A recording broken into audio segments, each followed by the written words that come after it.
All right, today we're going to be reading Ivan, the remarkable true story of the shopping mall gorilla, and it's written by Newbery medalist Catherine Applegate and illustrated by G. Brian Karras. And this is a picture book that's the same story, just in a picture book format of the novel that we're going to be reading together for our whole class read.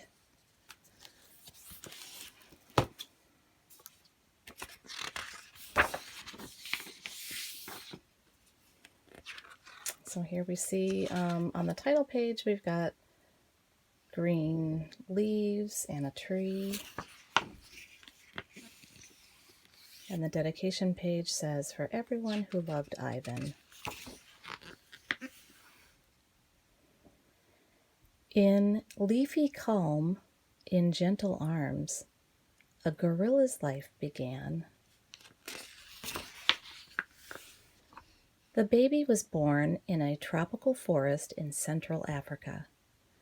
He was part of a large family of western lowland gorillas.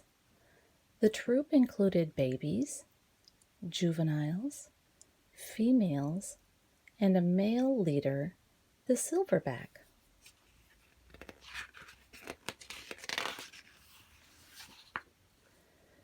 The more the baby gorilla grew, the more he played. The more he played, the more he learned. He rode on his mother's back. He listened to the hoots and grunts and chest beats of his father. He watched the older gorillas, clever and quick, as they wrestled and chased and swung from vines. He did not learn about humans until it was too late. Poachers with loud guns and cruel hands stole the little gorilla and another baby. After thousands of miles and endless days in a black, damp crate, at last came light and fresh air.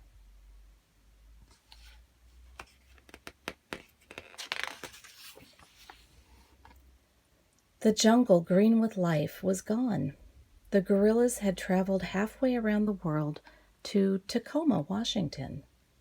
A man who owned a shopping mall had ordered and paid for them, like a couple of pizzas, like a pair of shoes.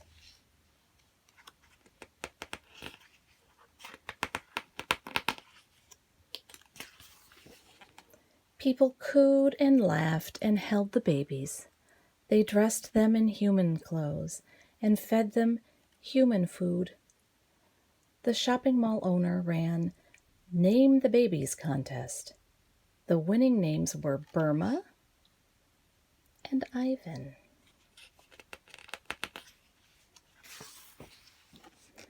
When he was little, Ivan was cute and cuddly. For 3 years, he lived in a home like a human child. He slept in a bed, went to baseball games. He held babies and rode on a motorcycle.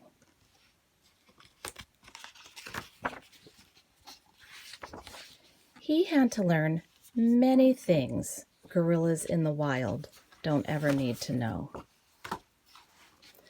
The one thing Ivan didn't need to learn was how to eat. And the more he ate, the more he grew. And the more he grew, the less he could live a human life in a human house.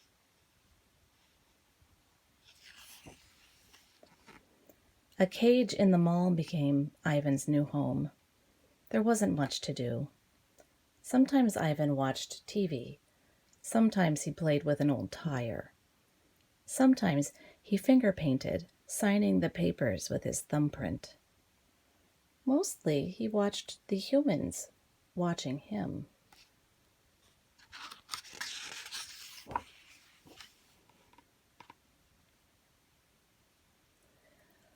Ivan was about 13 when his coat began to shimmer with silvery white hairs.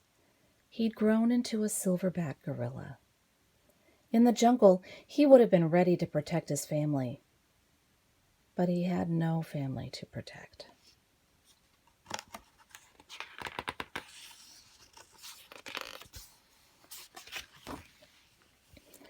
Year after year passed.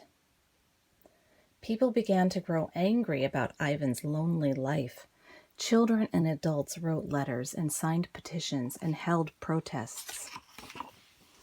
Ivan lived in his cage without company of other gorillas for 27 years before he was sent on another journey.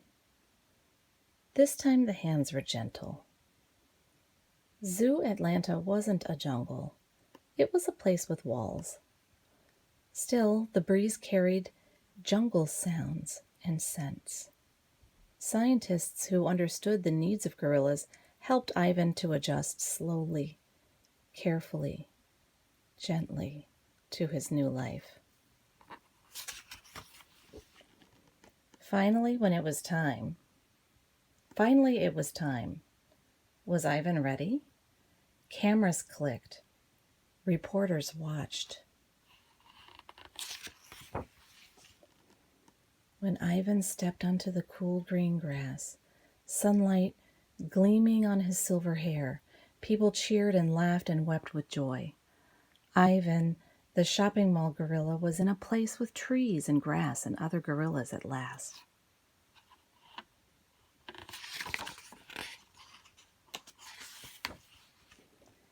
In leafy calm, in gentle arms, a gorilla's life began again.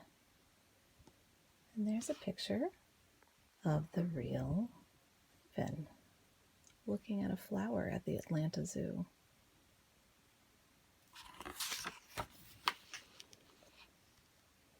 And this is some true stuff about Ivan, and we will be going over that together at a different time.